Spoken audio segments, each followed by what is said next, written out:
चंदनपुर गांव में मदन लाल नाम का भिखारी अपनी बेटी मोहन के साथ रहता था।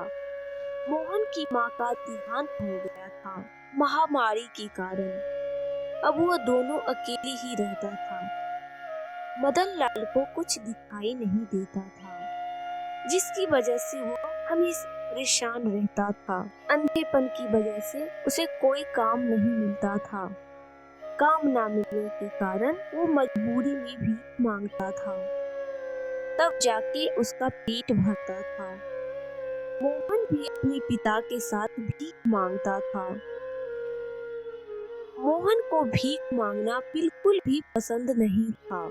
वो पढ़ना लिखना चाहता था। जब भी मोहन अपने पिता के साथ भीख मांगने एक सेठ के घर जाता था, वहाँ उस सेठ की बेटी रिया को पढ़ते देखता था। उसे खुद के लिए बहुत बुरा लगता था। उन दोनों को देखकर सेठानी ताना देते हुए बोलती थी अपनी नौकर से, अरे देखो, फिर से वही दोनों भिखारी होंगे, कुछ भीख दे के भगाओ इन्हें। उसकी वजह से हमारी बेटी रिया को भी वायरस लग जाएगी। गांव में एक भी अस्पताल नहीं है। यह सुनकर दोनों को बहुत दुख हुआ। फिर वहां से वो लोग चले गए। तब मोहन ने अपने पिता से कहा, पिताजी, पूरे गांव के लोग हमसे दूर क्यों भागता है?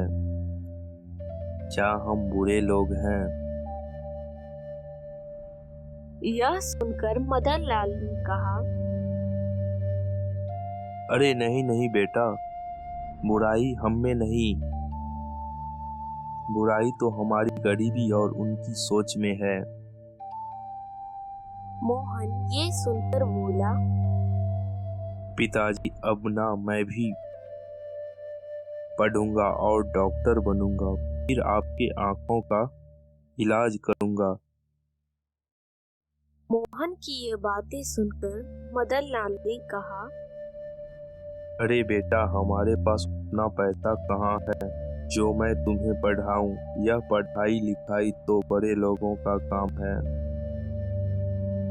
तभी एक औरत बाहर से आवाज लगाती है,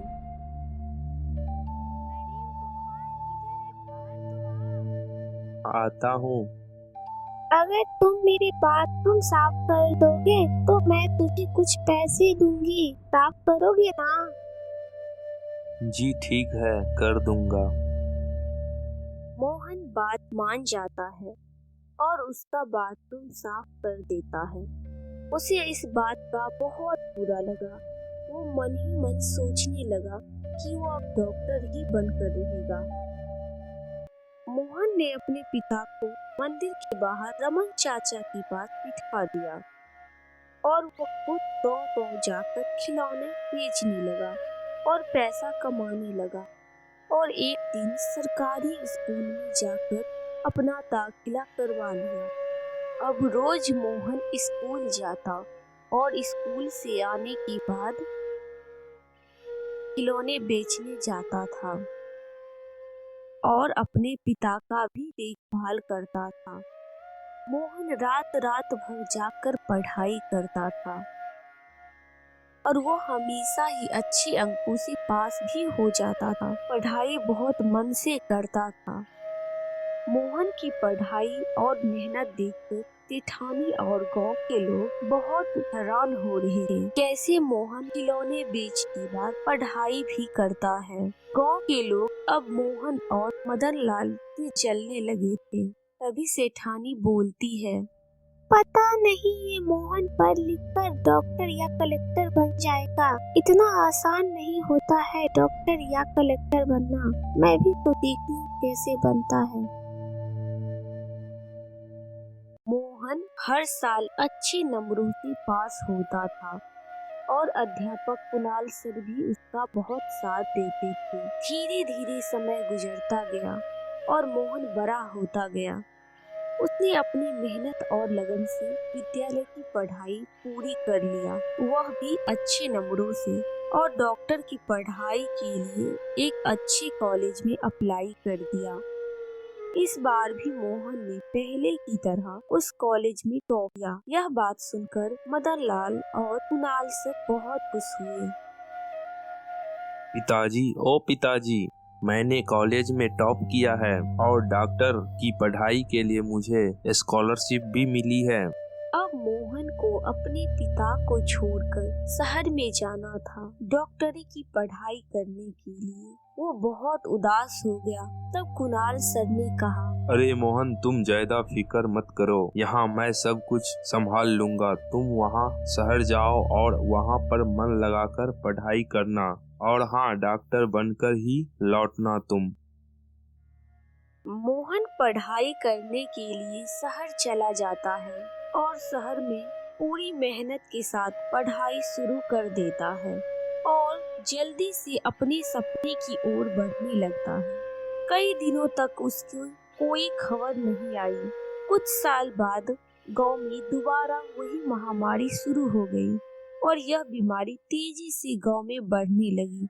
यह बीमारी मदन लाल को भी हो गई। गांव के लोगों के साथ साथ सेठानी और उसकी बेटी रिया को भी हो गई।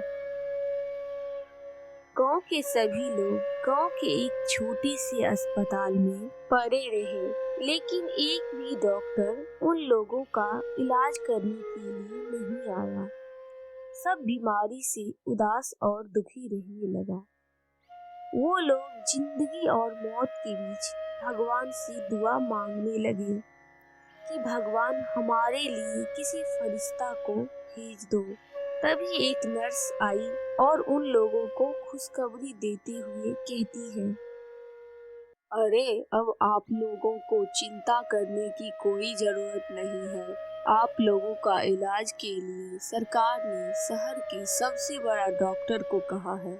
अब वो आ रहे हैं आप सबका इलाज करने के लिए। यह खबर सुनकर गांव के सभी लोग बहुत खुश हुए और कहा, भगवान ने हमारी प्रार्थना सुन ली।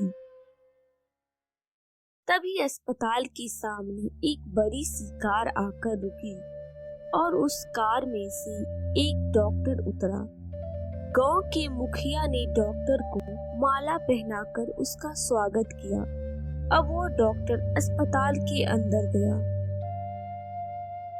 उसको अंदर जाते ही गांव के सभी लोग दंग रह जाते हैं, क्योंकि वह डॉक्टर कोई और नहीं था, भिखारी मदन लाल अंधा का बेटा मोहन था। मोहन ने अपने पिता का पैर छूकर आशीर्वाद लिया और फिर सभी गांव वाले का इलाज करना शुरू कर देता है। मोहन ने अपने पिता का आंखों का ऑपरेशन कराया। उसके पिता के आंखों की रोशनी भी वापस आ गई। अब गांव के लोग भी मोहन के इलाज से धीरे धीरे ठीक होने लगे। मोहन ने अपनी मेहनत और लगन से डॉक्टर बनकर पूरे गांव को महामारी की बीमारी से मुक्त कर दिया और अब सेठानी और पूरे गांव के लोगों को अपनी गलती का बहुत पछतावा होने लगा। पूरे गांव के लोगों ने मोहन का जय जयकार करने लगा। पूरे गांव में उसी का चर्चा चल रहा था। यह सब देखकर मोहन के पिता मदन लाल को गर्व से सीना चौड़ा होने लगा। वो बहुत खुश हुआ।